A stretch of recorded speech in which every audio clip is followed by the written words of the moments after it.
শম্পা, বরকে তো অন্ধের মতো বিশ্বাস করিস। কি করে, কোথায় যায়, কিছুই তো খোঁজ রাখিস না। হ্যাঁ রে তুলিকা, তুই ঠিক বলেছিস। আমি সত্যিই ওকে বড্ড বিশ্বাস করি, কারণ ভালোবাসলে বিশ্বাসটাই যে আসল। সে তো বুঝলাম, কিন্তু পাড়ায় সবাই কি বলছে শুনিসনি? না রে, শুনিনি তো। অরুণ নাকি ওইসব খারাপ পাড়ায় যায় মাঝে মাঝে। মিনতিদি তো বলল ও নিজের চোখেই দেখেছে অরুণকে ওই পাড়ায় যাচ্ছে। তুলিকা, তুই কি বলছিস? তুই জানিস?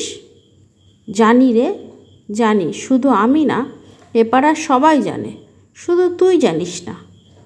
ছি ছি, একজন শিক্ষক হয়ে কিনা, ছি। তুলিকা চলে গেল। শম্পা ভাবল অরুণ স্কুল থেকে ফিরলে ওকে এই ব্যাপারে জিজ্ঞাসা করবে। একটু পরে অরুণ স্কুল থেকে ফিরল। চা এনে দিল ওকে, তারপর নিজেও চা খেতে বসল সোফায়। শম্পা জিজ্ঞাসা করতে যাবে, হঠাৎ অরুণ বলল, শম্পা, তাড়াতাড়ি রেডি হয়ে নাও, তোমাকে একটা জায়গায় নিয়ে যাব আমি। অগত্যা প্রশ্নচিহ্নগুলো মনে চেপে রেখে রেডি হলো শম্পা।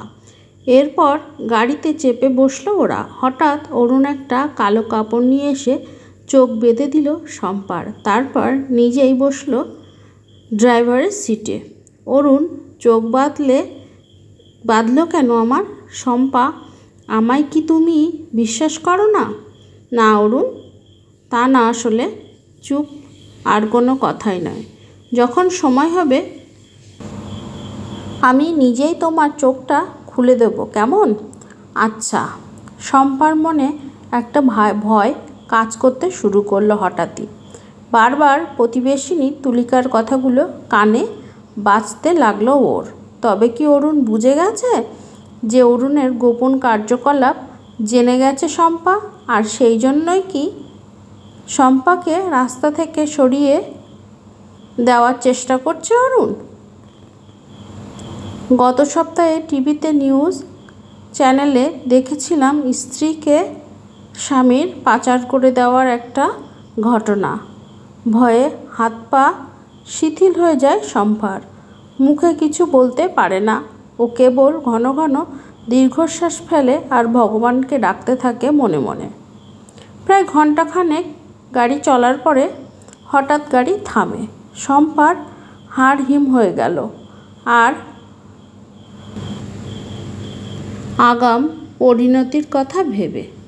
অরুণ শম্পাকে হাত ধরে গাড়ি থেকে নামালো, তারপরেই চোখ থেকে কালো কাপড়টা খুলে নিল। শম্পা ভীষণ আগ্রহে চারিদিকে দেখতে যাবে, হঠাৎ কোথা থেকে বেশ কয়েকটা বাচ্চা ছেলে মেয়ে এসে জড়িয়ে ধরল শম্পাকে। সবাই একসাথে বলে উঠল, হ্যাপি বার্থডে আন্টি।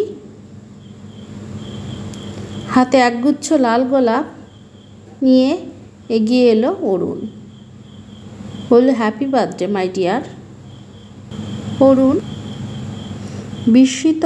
শম্পা কি বলবে ভেবে পায় না। এ কোথায় আনলে আমায়? নিষিদ্ধ বললি? সমাজের ভাষায় ওইসব পাড়া। শম্পা, মাসখানেক হলো সপ্তাহে 4 দিন করে আমি এখানে আসি, এই বাচ্চাগুলোকে পড়াই, চাই ওদের জীবনগুলো অন্ধকারে থেকে আলোয় ভরে উঠুক। আজ তো তোমার জন্মদিন, তাই আমি এতদিন তোমার কিছুটি জানাইনি, ভেবেছিলাম সারপ্রাইজ দেব। কেমন লাগলো শম্পা এই সারপ্রাইজটা? বললে না তো, আমার জন্মদিনের সেরা উপহার। অরুণকে জড়িয়ে ধরল শম্পা। এমন একজন মানুষের সম্পর্কে এতক্ষণ সে কত কিছুই না ভেবেছে। এই জন্য নিজেকে মনে মনে ধিক্কার জানায় সে। চোখের অজান্তে এই বিন্দু বিন্দু নোনা জল আসে, গড়িয়ে পড়ে অরুণের শার্টে।